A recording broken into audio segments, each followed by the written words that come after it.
Biology point में खुश आमदीद। पिछले लेक्चर में हमने फेफड़ों को और उनमें खून की गर्दिश को डिटेल से पढ़ा था। तो नेक्स्ट हम जा रहे हैं तनफ़ुस के अमल को पढ़ने कि तनफ़ुस का अमल है क्या। तो तनफ़ुस का अमल क्या है कि तनफ़ुस को पहले जो है ना लेक्चर में हमने तनफ़ुस और गैसों का तबादला और उसके साथ ही हमने सेलुलर रेस्पिरेशन में फ़र्क पढ़ा था। अगर आपको याद हो तो, नहीं भी तो मैं आपको अभी तनफ़ुस का बता रहा हूँ। तनफ़ुस क्या कहते हैं भाई, हवा को फेफड़ों के अंदर ले जाना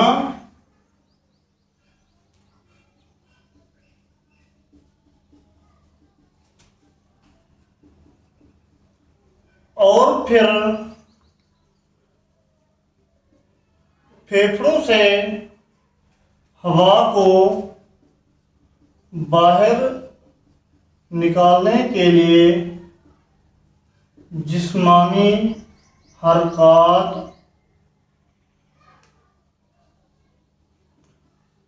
का अमल तनफ़ुस कहलाता है।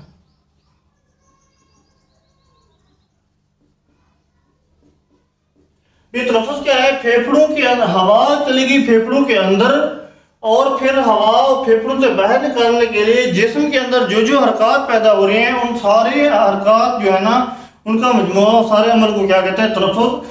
तो तनफ़ुस का जो अमल है ये दो मराहिल में होता है। इसके कितने मराहिल हैं? दो। पहला क्या है, इंस्पायरेशन। इसे इनहेलेशन भी कहते हैं।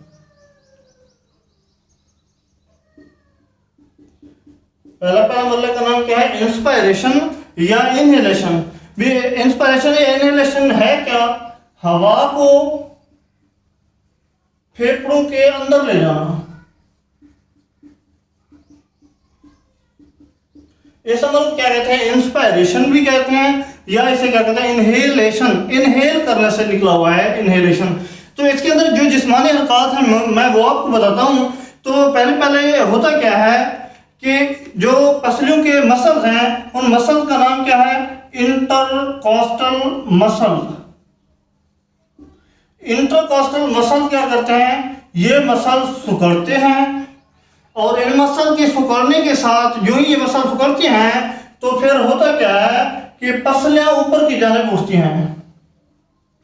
पहला अमल क्या हो गया अभी, इंटरकॉस्टल मसल क्या है, सिकुड़ रहे हैं और उसके बाद क्या होना है अभी, ये पसलियां ऊपर की जानिब उठ जाएंगी।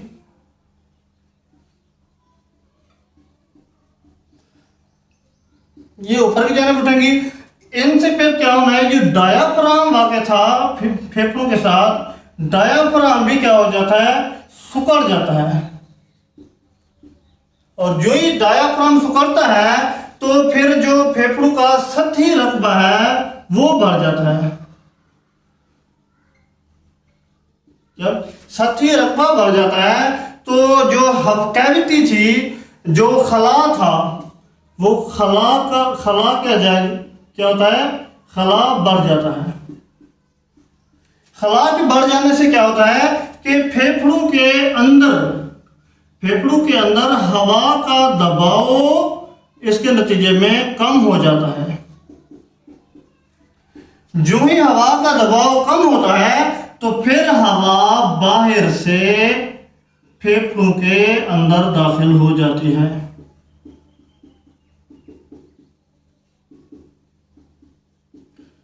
तो दो तीन पॉइंट से क्या हुए हैं कि इंटरकॉस्टल मसल कौन से मसल हैं, वो मसल जो फेफड़ों के दरमियान होते हैं।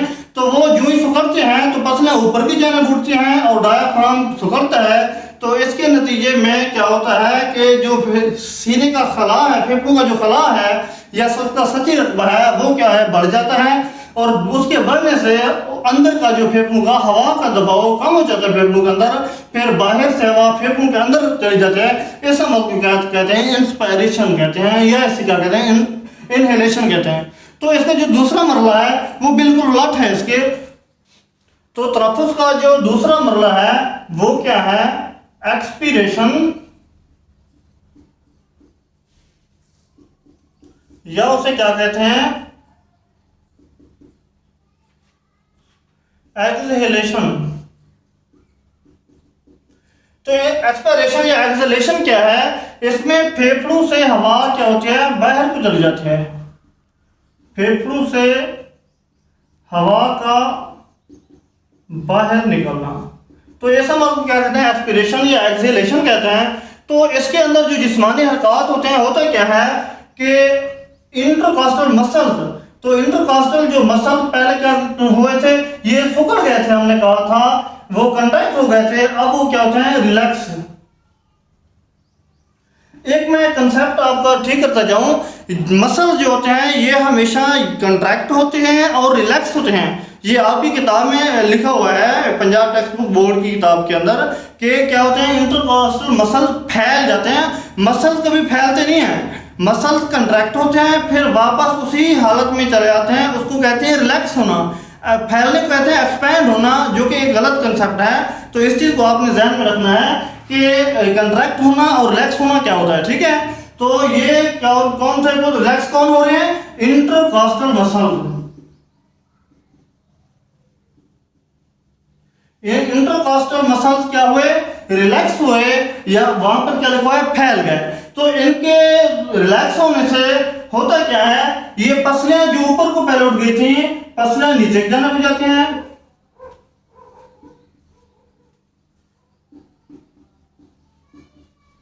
पसलियां जो ऊपर उठी थी वो नीचे की तरफ हो जाएंगी, और इसके साथ ही जो डायाफ्राम था, डायाफ्राम भी क्या हो जाएगा, रिलैक्स हो जाएगा।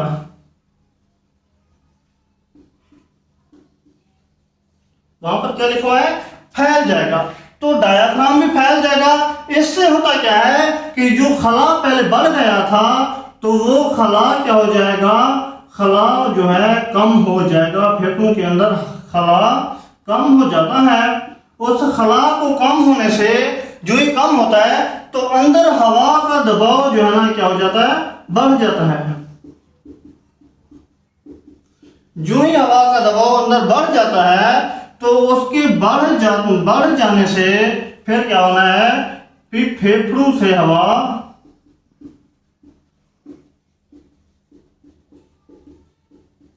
बाहर की तरफ खारिज होती है। ठीक हो गया। तो इसके बाद हम पढ़ते हैं कि तनफ्फुस की रफ्तार 16 से 20 मरतबा फी मिनट। तो नॉर्मल हालात में इंसान के अंदर जो तनफ्फुस की शरह है, तनफ्फुस की जो तनफ्फुस का रेट है, रफ्तार है, वो कितनी है, 16 से 20, एक मिनट के अंदर 16 से 20 मरतबा वो क्या लेता है, सांस लेता है।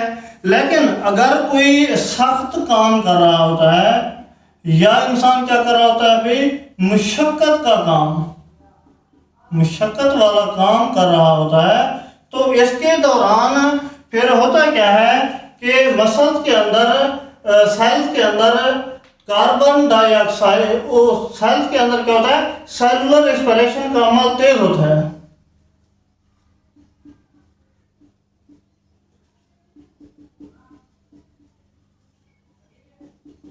तो सख्त या मुशक्कत काम के दौरान सेलुलर रेस्पिरेशन का अमल तेज होगा। तो जो ही रेस्पिरेशन का अमल तेज होगा, तो इसके नतीजे में कार्बन डाइऑक्साइड ज्यादा बनती है। तो कार्बन डाइऑक्साइड जो ही ज्यादा बनती है, तो दिमाग के अंदर एक सेंटर होता है जिसको कहते हैं रेस्पिरेटरी सेंटर।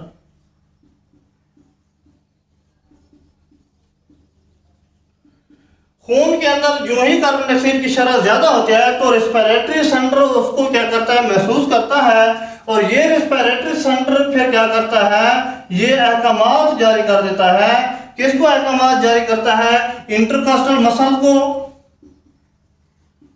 अभी हमने पहले पढ़ा है ना, इंटरकॉस्टल मसल को, और उसके साथ साथ किस चीज को, डायाफ्राम को, कि इंटरकॉस्टल मसल और डायाफ्राम तेजी के साथ सुकड़ते हैं और रिलैक्स होते हैं। मैंने अभी आपको बताया था ना, क्या होते हैं, फैलते नहीं, जबकि क्या होते हैं, ये रिलैक्स होते हैं। तो इनकी तेजी से सिकुड़ने और रिलैक्स होने से जो रेस्पिरेशन का रेट है, तनफ्फुस की शरह है, वो क्या है, बढ़ जाती है।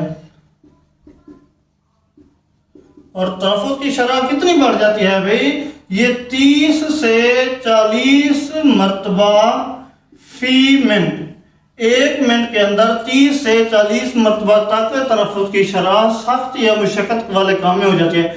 तो हमने तनफ़्फ़ुज़ की रफ्तार के अंदर क्या पढ़ा भाई, नॉर्मल हालात के अंदर 16 से 20 मरतबा फी मिनट एक इंसान जो है ना सांस ले रहा है, तनफ़्फ़ुज़ की रफ्तार है उसके अंदर। अगर वो कोई सख्त काम कर रहा है, मुशक्क़त काम वाला काम कर रहा है, तो सेलुलर रेस्पिरेशन का अमल उसके अंदर क्या हो जाता है, तेज हो जाता है मसल के अंदर, सेल के अंदर, जिसके नतीजे में कार्बन डाइऑक्साइड ज़्यादा बनती है। तो वो कार्बन डाइऑक्साइड रेस्पिरेटरी सेंटर जो है ना दिमाग के अंदर, उसको क्या करता है, फील करता है, तो उसको अहकामात फिर जारी करता है इंटरकॉस्टल मसल्स को और डायफ्राम को उनके सुकलने और रिलैक्स होने का अमल तेज हो जाता है, जिसकी वजह से तनफ़्फ़ुज़ की शरह बढ़ जाती है और वो शरह 30 से 40 मरतबा फी मिनट तक भी हो जाती है। तो आगे एक टेबल है वो हम बना रहे हैं कि हवा जो जिस्म के अंदर खारिज हो रही है, जिस्म में दाखिल हो रही है, खारिज हो रही है, तो उसके अंदर जो है ना कौन कौन सी चीज़ें कितनी परसेंटेज में मौजूद थी।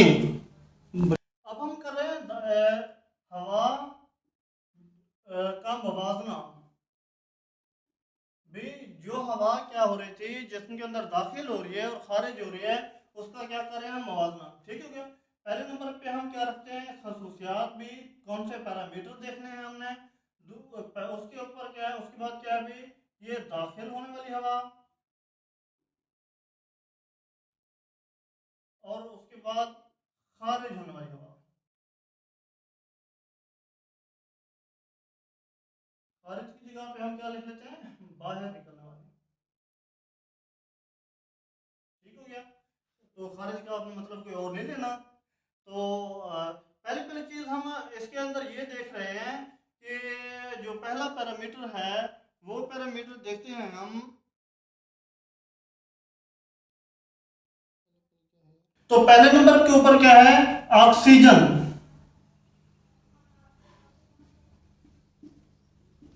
ये जो जिस्म के अंदर हवा दाखिल हो रही थी, तो उसके जो अंदर उसके अंदर जो ऑक्सीजन की शरह है वो थी 21%।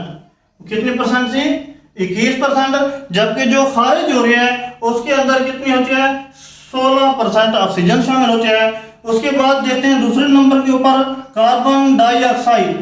तो कार्बन डाइऑक्साइड जो हवा दाखिल हो रही है उसके अंदर 0.04% या 0.03 से 0.04% होती है, जबकि अंदर कितनी होती है, 4% कार्बन डाइऑक्साइड मौजूद होती है। और तीसरे नंबर के ऊपर हम बात करते हैं नाइट्रोजन की।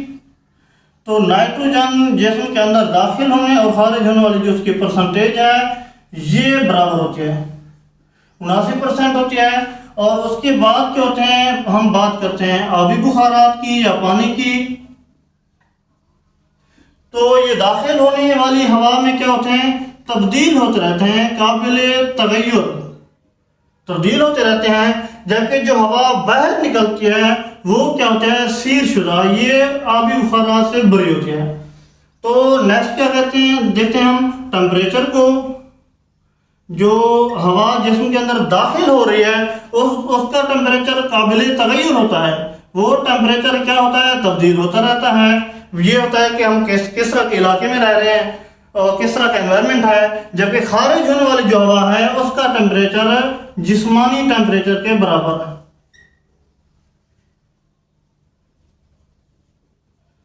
उसके एंड पे आखिर में क्या है, भी जर्रात, मिट्टी के जर्रात, गर्द वगैरह।